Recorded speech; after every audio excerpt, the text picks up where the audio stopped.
You're listening to The Power Project. I'm your host, Brandy Voth, and it's my goal each week to inspire you to go out and lead purpose-filled lives while owning your God-given power. One of my favorite ways to do that is by spotlighting women who are doing just that, and my guest today is no exception. Trigger warning, a few sensitive subjects are discussed. Anna Lebaron was one of more than 50 children of an infamous cult leader, Ervil Lebaron. She endured horrific living conditions as a child, but at the age of 13, she was able to escape the violent cult. She gave her life to Christ and sought healing. She's become a gifted communicator and personal growth activist and is passionate about helping others walk in freedom. I know that you are going to enjoy this time with Anna Lebaron just as much as I have. So without further ado, let's jump right in, shall we? Hey guys, welcome back to The Power Project. Today's guest is a true treat, and I know that I am a little bit obsessed with her story, and I can't wait for you all to meet her. So today on the show, we have Anna Lebaron, who is author of The Polygamous Daughter, speaker, and complete and total impressive book launcher. Hey, Anna, how are you? I am very good. I'm excited to be here, and I'm excited to talk to your listeners. I know, right? And anyone who's followed my show for any time knows that it is always touch and go with Wi-Fi and recording day. And so Anna and I have spent several days trying to find just the right moment for us to be able to bring this show to you. But I firmly believe that this is God's timing, and this is when he'll have this show recorded. So I'm glad that we're connected. Yes, I'm so excited to be here and that it's worked out this way and in this timing. Yeah. So you have a book out, and you and I connected over the beautiful tool of social media. Yeah, I think you're someone that we've been connected for a while on social media. You're always a name that I've seen. And I had seen that you had the book out, but it wasn't until recently that I realized what it is that you do and how big of a deal you are. Oh my gosh, that's hilarious.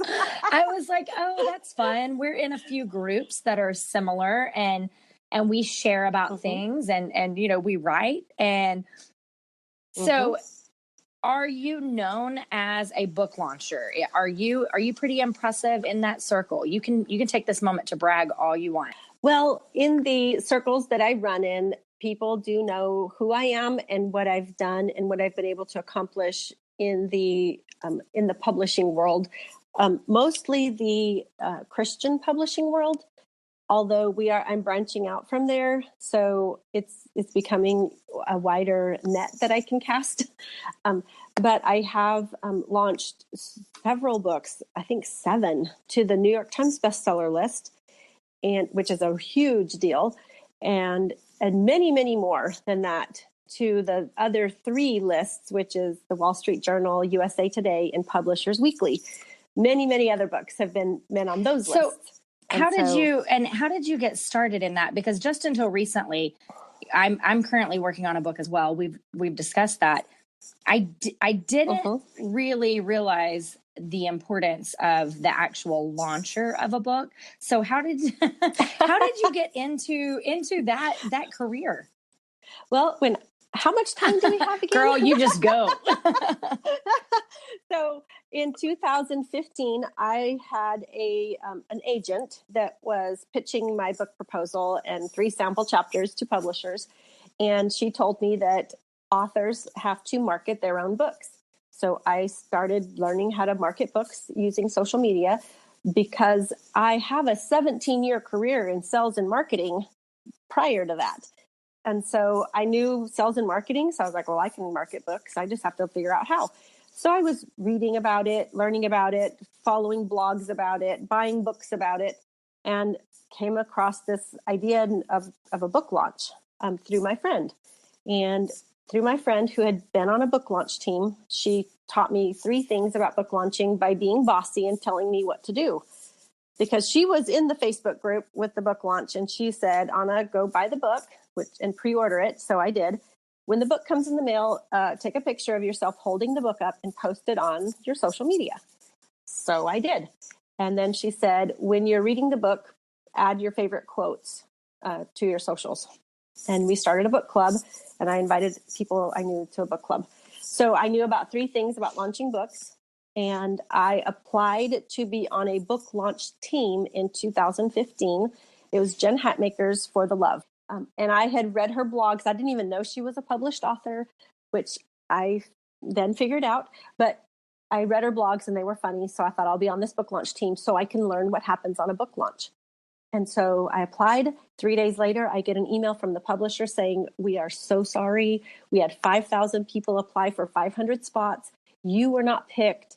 Here's 4 sample chapters that you can read, like our consolation prize for not being on the launch team.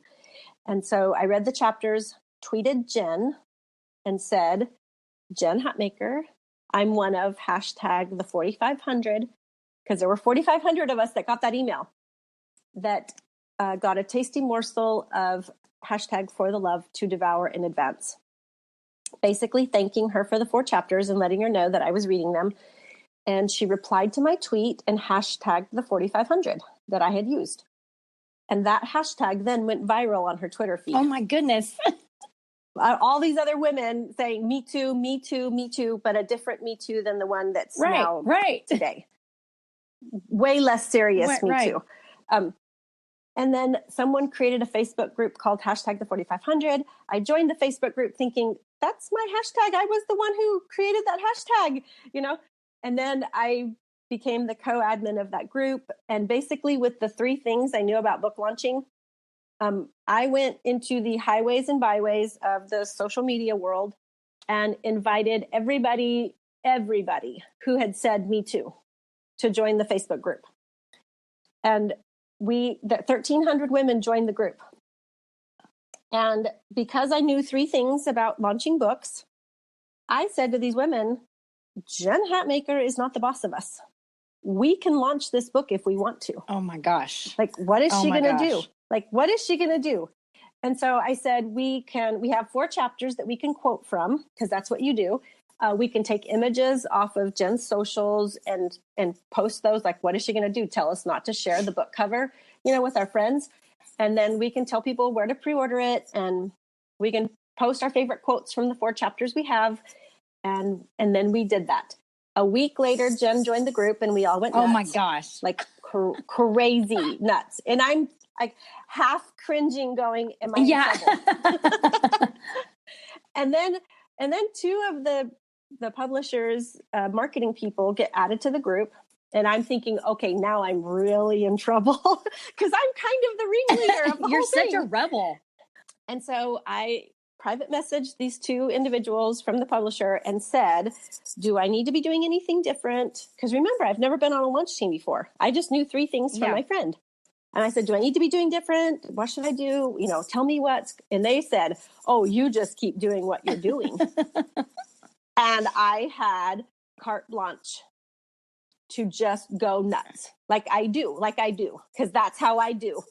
You are like such a grassroots rebel. Like you overthrew the system completely. And I love that you didn't play small. You didn't go pick like, the lady at Women's Auxiliary that has written a sweet devotional. Like you went for like Jen friggin' Hatmaker.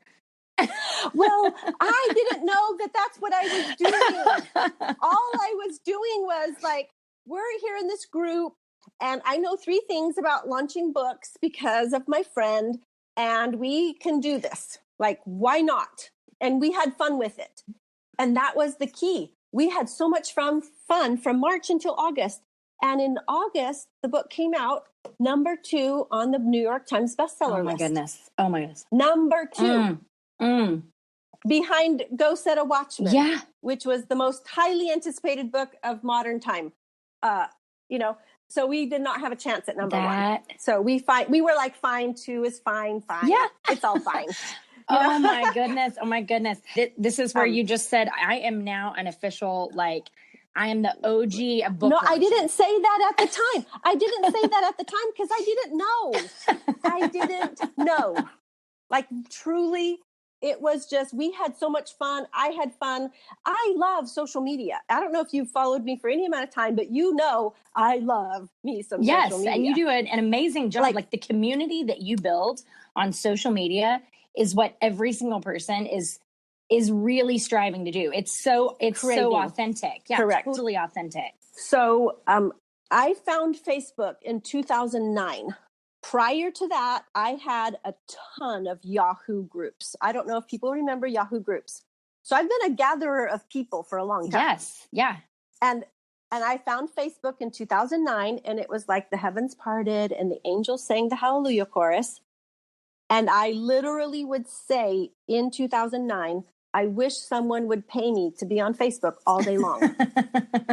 Not knowing there was coming a time when a job being on Facebook all day long would actually become a thing. How funny. Not understanding. Like, it was just like my dream is to be on Facebook all day. That is awesome. That is awesome. Like, I got on Facebook in 2009 also. I had my youngest was born in 2009, and I just would spend countless hours rocking and feeding a baby and scrolling Facebook. Mm-hmm. And I'm like you, had I known back then, I could have been making money. Like, I spent so much time on there. Oh my gosh. I know. And so I didn't start doing this and earning money. I that first book launch I did for Jen was free, for fun. It was magic. It was literally magic because all of my gifts, talents, abilities, personality, strengths, everything about who I am came to bear on this thing that became a book launch. And then, after Jen's book launched, we were all a little bit dazed and confused. Okay, now what do we do in this group? We launched the book. Now what? Well, in that launched in August. In October, I was doing my quiet time. And I heard the still small voice of God in my spirit, not audibly, basically saying, start a launch team, for my book. And I didn't even have a book contract yet. So that was the odd thing. It was start a launch team, call it the 4,500 launches, and promote other first-time authors while waiting for your turn. And I just was so confused because I didn't have a book contract. I didn't know how to find first-time authors so I could help them launch their books. And I just didn't understand anything about what. But I did it. I created a Facebook group, called it the 4,500 launches, and then sat on that for a week, going, what in the world? Confused. What am I going to do? How do I find authors? Well, I was a week to the day of creating that group. I was on Twitter. Twitter has gotten me in trouble, I guess, right? Or not trouble, in good stuff. Twitter has given me some gifts. I was scrolling on Twitter and I saw a tweet about a new book that was coming out in January. It said must read memoir, January 2016. And I love memoir. I'm writing a memoir. So I tweeted the author, just I didn't know who the author was. I tweeted and said, "Ooh, I can't wait to read your book." Because I couldn't. I was I love reading memoirs. I was I can't wait to read your book. Do you already have a launch team? Thinking this book is coming out in January. So surely this launch team has already formed and I can join it. Because I had yet to be on a real launch team, right? Because only the rogue one is the only thing I knew. I still needed to figure out what happens on a real quote launch team. So I'm offering to join this one. Well, 3 days later, I hear from the author. But in the meantime, I saw another tweet by the same person that said, here's a Goodreads review for this book. So I go and read it because I've already offered to promote it, So I go to read this review and it's going to be a good book. But then a comment stopped me in my tracks. A comment on that review said, I've read a lot of books about polygamy, and this one's one of the great ones. And I went, what in the world? This is a memoir about polygamy? Because I come from a polygamous family and that's what my book's about. So I went to the author's Twitter feed, went to her bio, the website, and started reading her history page. And as I'm scrolling, I realize that she's the daughter of my Uncle Joel. Oh my goodness. And then I keep scrolling, and there's my father's mugshot from when he was arrested for having his brother killed. Oh my goodness. Which this is my Uncle Joel that my father had killed. They have a modern day Cain and Abel story. And my father being the modern day Cain. And I regretted tweeting her because Joel with his 40-something children and my dad with his 50-something children. So like 100 children between two men. We haven't spoken. These two families haven't spoken in over 4 decades. Oh my goodness. And here I had tweeted her publicly. Oh my goodness. I finally hear from her after like 3 days. In the meantime, I'm just sitting here going, oh my gosh, what have I done? And I offered to, I private messaged her and I said, I will remove that tweet. I did not know we were related when I tweeted you publicly, and I did not mean to bring up these, hard memories, difficult things. And so I'll just delete them if you want me to, because posting them and then deleting them without that interaction just makes it more awkward. Well, she finally, while she was not communicating with me, she was doing her research and figured out how we were connected, and found out from a person that we had as a mutual friend on Facebook, but not part of either of our families. She found out from that person that I was okay and that I wasn't a threat, and that I was fine, just because my family's been very scary to her entire life, because she was 3 months old and I was 3 years old that day that the hit was carried out. Wow. And so her entire life was turned upside down by my father. And my life was turned upside down when my father decided that he needed to carry out these hits and have these hits carried out.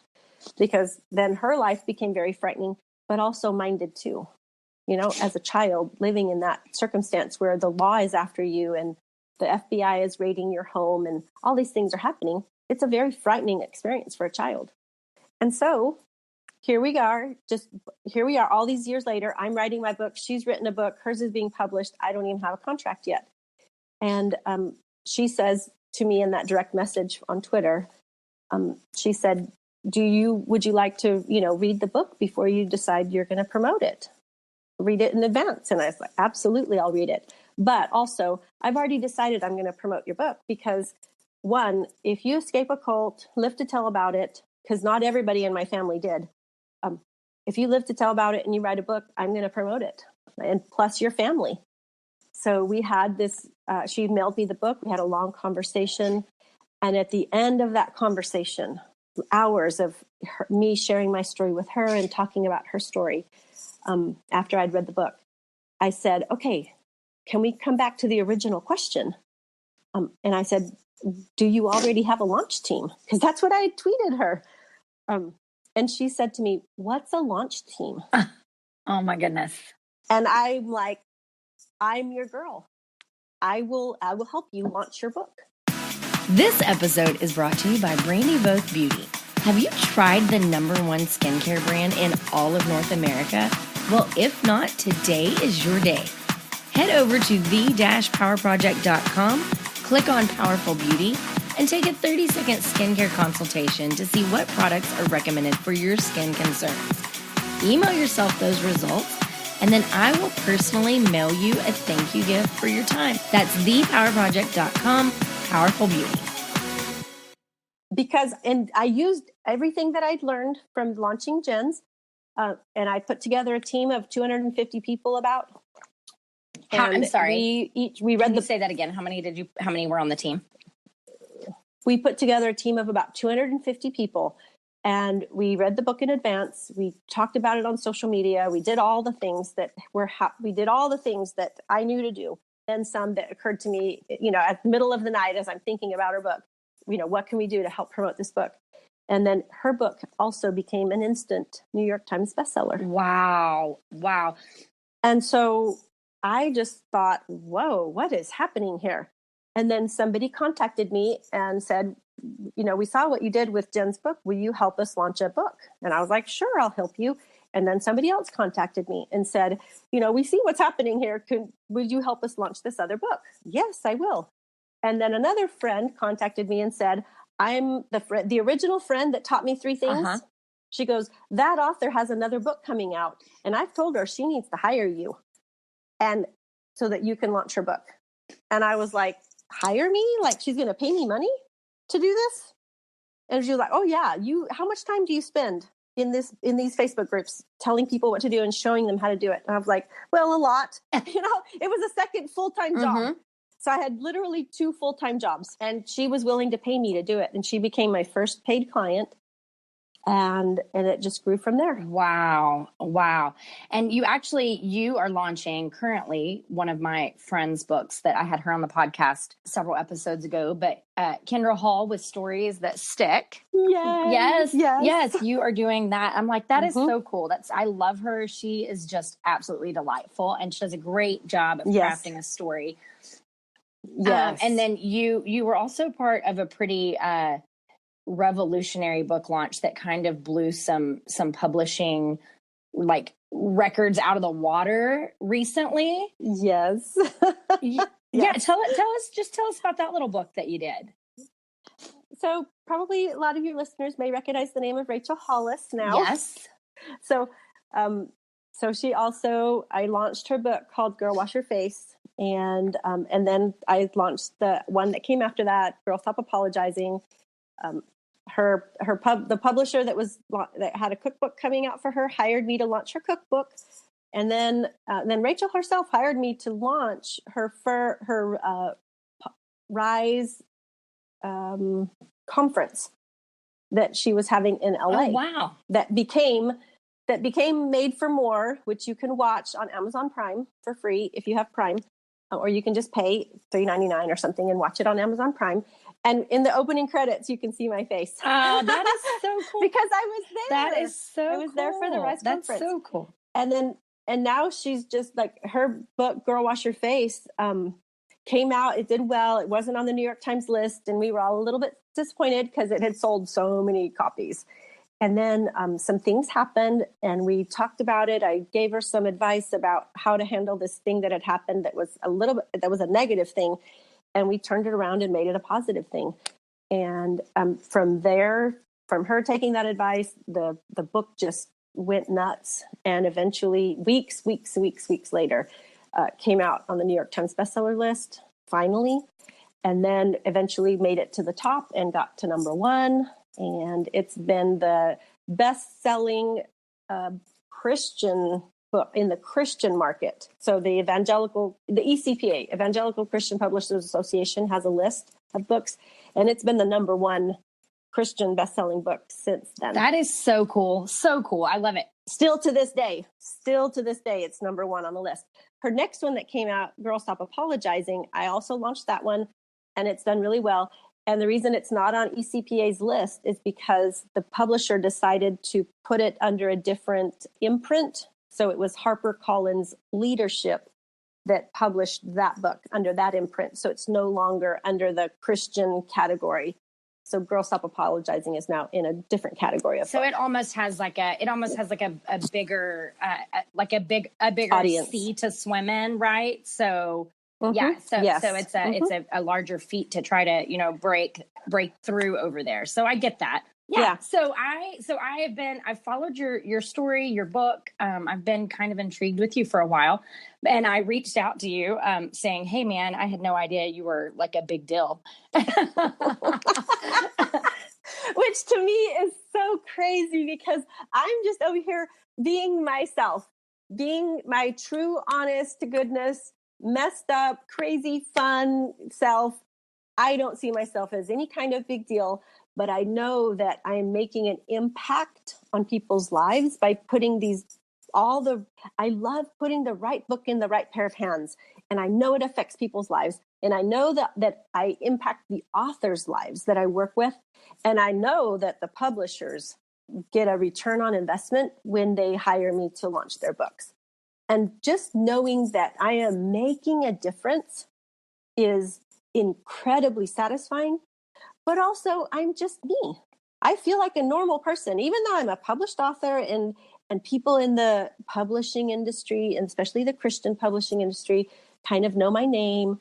I just feel like I'm a normal person. I've got all my stuff and my problems and my headaches and my, things I have to deal with and stuff that needs to get done, just like everybody else. Right. And I think that we touched on this just a tad earlier, but I'd like to give the listeners an insight into you, talking about you being authentically you, but what has made you, what has formed you, just your testimony about where you've come from.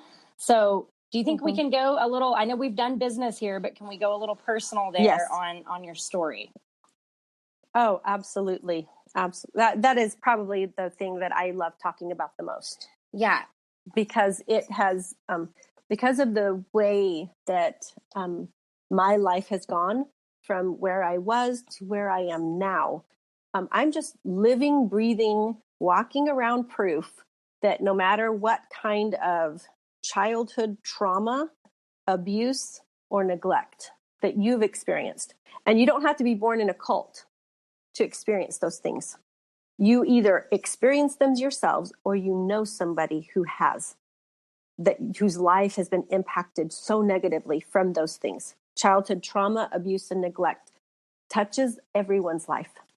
And I know that I'm walking around proof that you can heal from those things, you can overcome those, and you can become the person that God created and redeemed you to be, in spite of your background, in spite of all the things that have happened, in spite of things that you might have even done to wreck your own life, decisions you made that you think, oh man, if I could just go back and fix that. In spite of all of those things, because I have made decisions that to this day I regret. And I have overcome those things and come to the place where I am now, where I am living like my very best life. Yeah. Even among all the stuff that's wrong and I wish I could change and I wish was different and that I still need to work on and that's a mess and that, all of those things that make me just human and normal. Like the fact that I can even say I'm normal is just incredible considering where I came from. Yeah. So you mentioned that you were born in a cult. You've mentioned that you are one of over 50 children. And that your father killed your uncle, which none of these are what you say normal, right? Right. But right. And not just my uncle. My father became known as the Mormon Manson because he would send his followers to go carry out hits that he would order. So there's at least 28 people that he is responsible for their deaths on record. And some investigators count up to 38 people. Oh my gosh. And did you know, I don't know I haven't read the book yet. I'm excited to, but I haven't read your book yet. And I don't want to give the whole book away here. Did you knew your father? Were you in close relationship with him or you knew of him? I knew of him and I met him twice in my whole life. And I talk about both of those times in the book because they impacted me. And then also I didn't know what was going on with the adults around me. And that's why if you look at the book cover, you'll see that the publisher put a censor bar across my eyes and they put a censor bar across my mouth because there were things I couldn't see. And there were definitely things I couldn't say. Yeah, I did. I noticed that. And, I have a passion for using my voice to speak out for others that don't have a voice. So I noticed that on your book and it immediately, drew my attention to it. I didn't think about the eye part as far as you not being able to see what was going on. But were you in the active cult or were you on the outside of it? No, I was in the active cult. Okay. And I know that you left around the age of 13. Correct. And did your mother take you? Did you leave with a group? Did you leave on your own? What did that look like? I ran away from home by myself. Oh my goodness. How So it's all in the book. Yes, I know. I'm trying not to like pull it out loud, I promise. So I like spoiler alert to all of your listeners that I got out of the cult. Okay. I will. Yeah, we'll let that be the only spoiler alert. How about that? But yeah, the fear, and I just can't even imagine. I know grown adults that I've read. I think it was like Jenna Miscavige's book about Scientology, and oh my gosh, I read Leah Remini's, and that was so triggering for me. It was so similar. Yes. And just the courage of being able to leave, to walk away from that. As an adult now, looking, I mean, obviously it's one of those things that, we can read about it in the book, but as an adult now, I can imagine that the fear of sharing the story has to look almost as scary as the decision to run away and leave at 13. Did you go through almost a similar emotion with that, or no? Yes, I wanted to write my book for decades. I knew I was going to write a book for decades before I did it. And there were some obstacles that I had to overcome, including the fear of what is my mom going to think? And then what are my siblings going to think? Mm-hmm. And I had to overcome the fear of those two things. And they were big and they were real. Yeah. I actually had a discussion at a ladies' luncheon this week. We did a birthday party for the podcast, and there were a few ladies that discussed, how do you share your story when you know that your life is a book and it's a story to be shared with others that can help others and impact them? How do you do that without hurting the others around you that are in that story with you? And I'll tell you what my opinion was, or what my, what my take on it was. And then I'll let you give your answer also. Okay. I personally feel like you have to, be true to your own story and your feelings and your, the way that you processed and went through the events. So just true to yourself. And then secondly, I think you have to be really careful to make sure that you are telling your story and not someone else's. And, and by that, you can talk about the people in your story without telling their story for them. So that was my take on it, but I would love to hear your opinion on that. And what you said, especially number 2, where tell your own story, I was so judicious about not telling anyone else's story in the telling of mine. Now, if they were in the room with me and I was experiencing something, I named them, I said what I was going through, but I didn't try to say what they were going through at the same time, because everybody knows that, like, you can have an accident that happens in the middle of a street and you have different people that saw what happened, and they each have their perspective and their own opinions about what happened in that moment. And so, and because of the fear that I had of telling my story and being afraid of thinking that one of my siblings or somebody that was impacted, in those events, would say, that's not what happened. I had that fear of them saying they had a way different perspective. And I was talking to a mentor of mine one day, and I was saying I was going to write the book, but I was really scared of what my siblings were going to think, and that their perspective was so different than mine. And he did something that I will never forget. So we're standing there facing one another, and he puts up his hand and in between us with his palm facing to me. And he says, just out of the blue, he just puts up his hand and says, do you see fingernails? And because I'm looking at his palm, I said, no, I don't see any fingernails. And he goes, well, I see fingernails. What's wrong with you? And in that moment, like, it was like the scales fell from my eyes, and I realized that two people breathing the same air, experiencing the same exact thing, can have two entirely different perspectives that are accurate. Yeah. And I think that's so good. I think so strong. And that freed me. It freed me from that fear of somebody else having a different perspective. And and saying that I'm a liar, or I made it up, or I didn't say it right, or I had a, whatever. And I just was true to my own story. I told what happened to me, and tried as best as I could not to tell anybody else's stories.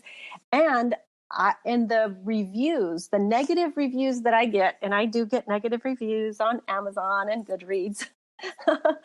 Some of the negative reviews reflect that, because people wanted me to dish the dirt on everything and everyone and who did what, and talk about all the salacious details of having been born and raised in a polygamous cult.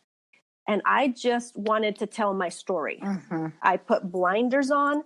And if I didn't know it as a 7-year-old child, where I'm telling what happened to me at 7, if I didn't know what was happening among the adults, I didn't let the reader know, with very few exceptions. I was very judicious in how I would use the phrasing, what I didn't know then, or just to give the reader some context. But I didn't go naming names and saying who did what, when, why, and where about the things that were happening among the adults. And I think that's a good take. I think, I think that really aligns with being true to your own story. Speaking for your own experience, right? I wanted the reader to experience what it was like to be born and raised in that environment along with me. Mm-hmm.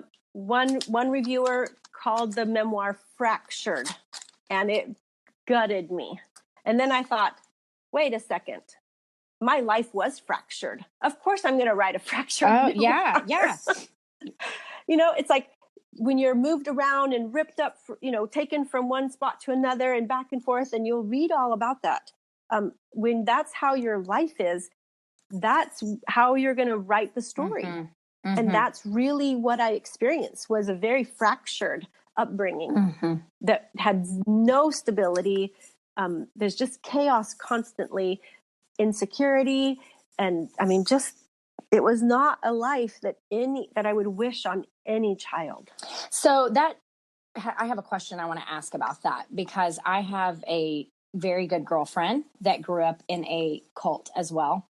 And I met her when she was like maybe 18, 19. She's now just married to a beautiful man, and they have 4 beautiful children, and I love her to death. And I've watched her as a mother. She's an amazing mother, for starters, but we talk about things that she talks about, her childhood being so starkly different than any form of a healthy childhood. The things that she experienced and the things she was robbed of, and how she arms herself to try to not be overly protective of her children, to let them right. be children and embrace their innocence. And also ways that, she'll say, I don't know how to be a normal mom. I have to read a book. I have to listen to a podcast. I have to, talk to my pastor and my mentors. So how did you, because you are a mother, you're a YaYa to a brand new, beautiful granddaughter. Yes. So how did you navigate that with your past experience and background? Well, I say, I'm very passionate about books, as you can tell. Mm-hmm. I love reading. I think reading saved my life as a child, because my mom would get library cards everywhere we went, no matter where we were living. She would go down to the local library and get a library card. We would check out the maximum number of books, and we would get moved around in the middle of the night a lot. So I'm sure that all across the Southwest United States, my mom owes library fines for books that never got returned. But that's on her. That was not my responsibility, yes. But I feel bad. But also, books gave me an out. They gave me a way to escape. They gave me a way to imagine life different than the one I was living. And then when I became an adult, after I escaped and got married and started my own family, I became a nonfiction self-help junkie. And I read nonfiction like it was my job. If I read books about parenting, I read books about marriage, I read books about finance, I read books about homeschooling, because I did that, about birthing my children, breastfeeding my children, everything I needed to know I could find it in answers in a book. So all these people that were the authorities about these topics and these subject matters became my mentors without them knowing my name. They mentored me and taught me what I needed to know. And I did the best I could with the information I had at the time. You know, you talked about your friend that just, I don't know how to be a normal mom. I didn't either. And so I did the best I could with the equipping that I had and the resources that I had. And when I would read in a book how to do something better, I would do better as much as I could. Hey friends, if you're a parent like me, I don't have to tell you how scary of a time it is to be raising teenagers. While the internet is an amazing resource that brings us together each and every week, it can also be a playground for hidden dangers. That's why we at the Power Project have partnered with Bark, an app that's dedicated to help keep kids safe online and in real life. Last year alone, Bark helped protect nearly 3 million kids with their groundbreaking products for families and schools.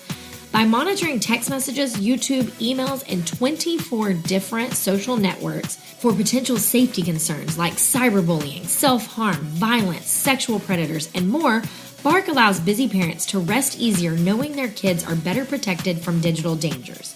You can head over to bark.us and use promo code POWERPROJECT to save 15% off your order. That's bark.us, promo code POWERPROJECT. And even with all of that, my kids are all grown up now, and they still love me, which is a miracle of God's grace. And they all live within 20 minutes of my house. They're all grown up and on their own, which is also a miracle, you know. And I have that grandchild that's 20 minutes away.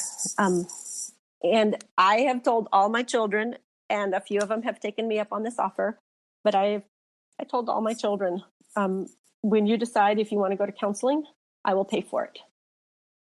Because I know that there were things I did, just not knowing any better, that impacted their lives. And even though their lives were, you know, by far better than anything I could have imagined growing up, I know that the way that my childhood impacted me impacted my parenting. And it left me parenting from a place of fear rather than a place of faith. And that fear affected my children. And me parenting from fear affected them. And I meant it, and I pay for counseling for my children for the ones who've decided they wanted to go through it, to go with it. And, you know, my children lost their father about 2.5 years ago. I'm so sorry. Maybe 3 years ago. And so, you know, that also affected their lives. And, you know, for some of them, that's what helped them make the decision to go to counseling. And, you know, and I'm just proud of them for at this young age. It took me until I was, you know, it was 1995. I had 3 kids before I ever went to a therapist and said, I need help. That's what I was going to ask. I was going to ask at what point in life or what age in life did you realize that you had to move out of survival mode, and what point did you just find the true grace in Jesus and healing? I started counseling in 1995, in September of 1995. And that's what, 24 years ago? I can't math. Yes. 24 years ago, I started professional counseling and got some help. And I talk about that in the book. What happened in that counseling room that was so healing for me. 5 years with this same counselor. 5 years. And so what I would love for your listeners to understand is if they can see themselves in any kind of way, and they decide, you know, I'm probably going to make an appointment with a counselor to unpack some of the things that have happened to me and the things that, you know, have impacted my life in the way, you know, where it's currently negatively affecting your life. If you decide to go see a counselor, just know that healing is a process, and that all of us process through our childhood trauma and abuse and neglect at a different pace and at a different way. And that it's so, it's so personal. So what my healing journey looked like, me 5 years with the same therapist, week after week of just showing up, and learning how to get back in touch with my feelings. Like, because of the way I was raised, I completely isolated my feelings from my everyday life. I did not understand how to be in touch with my emotions. Mm-hmm. Now, that's not a problem anymore. I can cry now very easily. I'm like close to tears just saying all this. But it took me 5 years of working with that therapist to get to the point where I could tap into the emotions that God gave me to process through grief, and the emotions that he gave us to enjoy a sunrise and to enjoy the laughter of a child. All of those, that deep well of emotions that had just been suppressed in me for so long, just because that was the only way to cope and get through the things that I had experienced. And so getting back in touch with my emotions. And Brene Brown, one of my favorite authors, she says, you can't selectively numb your emotions. If you numb the negative ones, you're also numbing the positive ones. Oh, yeah. I love me some Brene. And, so because I'd numbed my negative emotions, and, I didn't have access to that deep well of emotions, even the positive ones, joy and love and, feeling free and, all those things that were just part of God's gift to us. I had this very narrow band of emotions that I had access to, the safe ones. And I had a mask that I wore that I was happy to keep people from seeing that I wasn't really happy and that I didn't know how to have emotions about stuff, proper emotions. I mean, I didn't know how to grieve. Yeah. And so in that 5 years with that therapist, I tapped into that emotion and I learned to grieve. And I spent that time grieving all the things that happened to me, and also grieving the things that should have happened and didn't.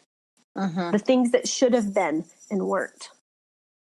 And through that grief, grieving the people that I'd lost over and over, so many, grieving all the things that should have happened, the parenting that I should have received, the safety I should have experienced growing up, the care and the love that should have been part of my childhood that wasn't. Grieving all of that is what allowed me to finally be able to experience the emotions, the positive ones that were waiting for me on the other side of it. And so if anybody sees me on social media nowadays or experiences me, they just see a lot of joy and a lot of happiness and a lot of all these things. But I tell you that joy that I experienced today, the pathway to that joy was paved with grief. Uh-huh. Uh-huh. But I'm so glad that you did the work, because had you not done the work, you wouldn't be able to bring your passion and your emotion to all of us. Yeah. And I want to go, because I'm listening to this, and I know we are all believers and Christ followers here in this audience. And I'm curious how you had this father on earth that was, I don't even know the term that you would use for it. You had your complex relationship with your father on earth. Mm-hmm. When were you able to freely embrace your eternal relationship with your father in heaven? And were you able to just give all of your daddy issues over to him wholly? It was a process. Uh-huh. And so it started in 1995 when I stepped through the doors of a counselor, and I talk about those 5 years in the book, because I spelled it out that it was 5 years because I wanted my readers to understand that this was a process and it took time, that it wasn't just a magical 6 weeks and we're done, Yeah. And doing that work helped me to navigate some of that difficult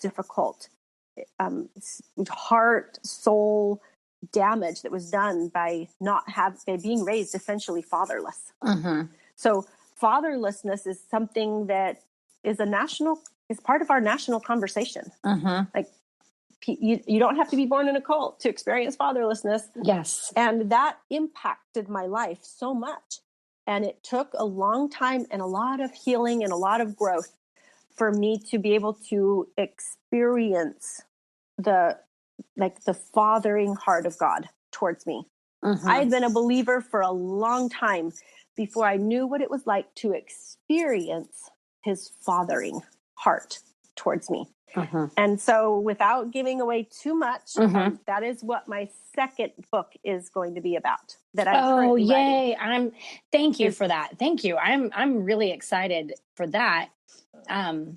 Because I experience, I work with women that have a lot of, fatherless women. And that's the whole reason I asked you about that, is that I do see it to be a struggle. I see that they give their lives to Christ. They become believers. They become followers. They read the scripture, but they don't truly allow themselves to be loved by him as their father for way down the journey. And it's not because they don't want to. Mm-hmm.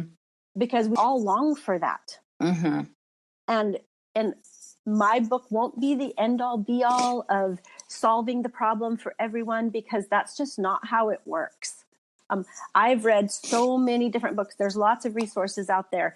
And the way I've come to understand books and the way books work and the way God works in and through books, for me, has been each one has taken me a little bit further along on the journey. Yes. And so I'm hoping that when my book comes out, my second one, that it will be 1 or 2 steps further on the journey for people who have experienced fatherlessness. Oh, I'm sure it will. I mean, you're just impacting people at such a great level. I love that you're being obedient and using your voice and building community and speaking about subjects that are relevant and that touch people's hearts. So, and then on that same subject of the platform and the community, you have some exciting things coming up on the horizon. Yes, I do. Yeah. So tell us, you're going to take a little trip and do a little thing. Yes, we're going to do a thing. My sister and I are being flown to Los Angeles, where we will go in a studio, and for a week, we're going to record a podcast in its entirety, like all 10 or 12 episodes of this season of this podcast, that is going to be a true crime podcast where we get to talk about the events that happened, the things that happened among the adults. We can finally have a voice about that.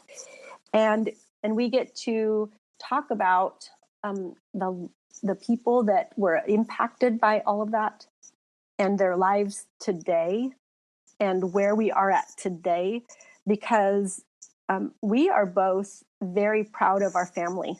Everyone that's alive still is out of that cult. Oh, everyone. Wow. And all of us have, everyone that's live, whose lives were impacted by everything that happened, have their own stories to tell. And we're not going to tell their stories unless it's just part of the national news that happened, which is national news. So it's not like we're telling something that hasn't been told before. But we're going to be able to talk about their lives, talk about what happened, but then also for the ones that we get permission from, we can say where they're at in their life today and the ways that things have been redeemed for our family and the connections that we have and the ways that we have rebuilt our lives literally from ruins. That is incredible. Absolutely incredible. I'm really looking forward to it. I hope that everyone here tunes in when that is out. I will make sure and add that in the show notes. We've had another guest on that you'll have to look up. She was Tara Newell, and she, her family was impacted by her mother ended up with a con man, just a total, the epitome of a con artist. That it's crazy. And so I had her on the show. She shared about their story, but her family had a true crimes podcast, and they do a really great job of doing justice to the story. I think it's a really great platform to be able to put something like this out into the world. So I'm looking forward to that. I'm looking forward to the next book, and I am going to read The Polygamous Daughter ASAP, because it's been one of those things that's on my list to get that I just haven't up until now. So and I look forward to talking with you and chatting with you. And you're in the Dallas Fort Worth area just like I am, so we need to get together and have some coffee someday. We absolutely must. Yes. Thanks so much for your time today. You're so welcome. You guys, what an incredible story of resilience. I know that I am inspired by not only the healing process that I witnessed throughout this interview, but also her tenacity and her willingness to just forge a new frontier and go create the life that she desires, the business that she desires, the career that she desires. We can all take a note out of Anna Lebaron's book. Now, if you did enjoy what you heard today, do me a favor, go write a review, rate us, share us on social media, and tell all of your friends about us so that we can continue bringing great guests like Anna week in and week out. Now, I cannot wait to chat with you next week, but until then, go out and live your best purpose-filled lives.